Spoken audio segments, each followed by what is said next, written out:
Later that evening, Dr. Haberden came to see me.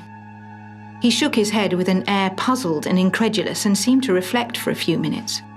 "And you say he still keeps up the medicine? But why? As I understand, all the symptoms he complained of have disappeared long ago.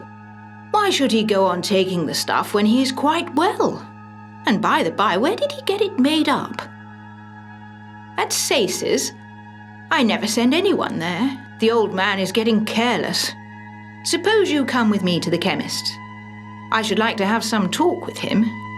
Old Sace knew Dr. Haberden and was quite ready to give him any information. "You have been sending that in to Mr. Lester for some weeks, I think, on my prescription," said the doctor, giving the old man a penciled scrap of paper.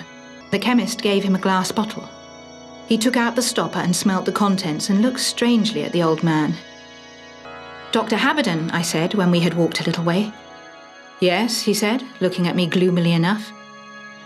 "I should like you to tell me what my brother has been taking twice a day for the last month or so."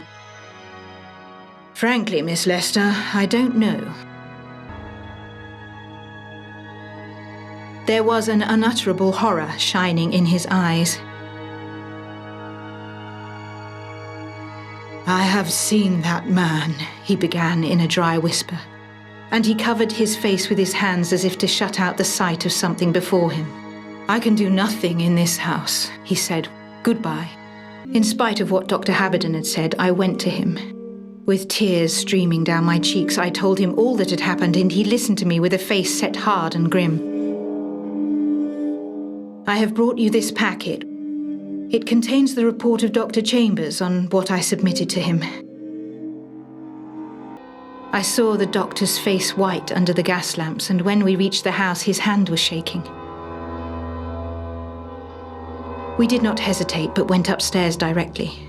I held the candle and he called out in a loud, determined voice, "Mr. Lester, answer me at once." There was a sound of choking and a noise like water bubbling and regurgitating, but nothing else. "We are wasting time here. Will you be so kind as to get me a poker or something of the kind?" I ran into a little room at the back where odd articles were kept and found a heavy axe-like tool that I thought might serve the doctor's purpose. "Very good," he said. "I give you notice, Mr. Lester," he cried loudly at the keyhole, "that I am now about to break into your room." With a loud crash, the door suddenly burst open, and for a moment we started back, aghast at a fearful screaming cry, no human voice, but as the roar of a monster that burst forth inarticulate and struck at us out of the darkness. "There it is," said Dr. Haberden, drawing a quick breath. "Look in that corner."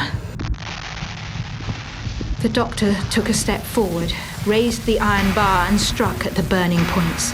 He drove in the weapon and struck again and again in the fury of loathing. A week or two later, when I had recovered to some extent from the terrible shock, Dr. Haberden came to see me.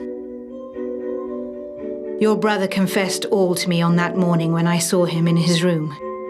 My attention was first attracted to the bandaged hand, and I forced him to show it to me. It has tempted me to doubt the eternal goodness which can permit nature to offer such hideous possibilities. And if you had not with your own eyes seen the end, I should have said to you, disbelieve it all. I have sold my practice, and tomorrow I am sailing on a long voyage. I do not know whether I shall ever return to England." I heard that Dr. Haberden had died at sea, shortly after the ship left England.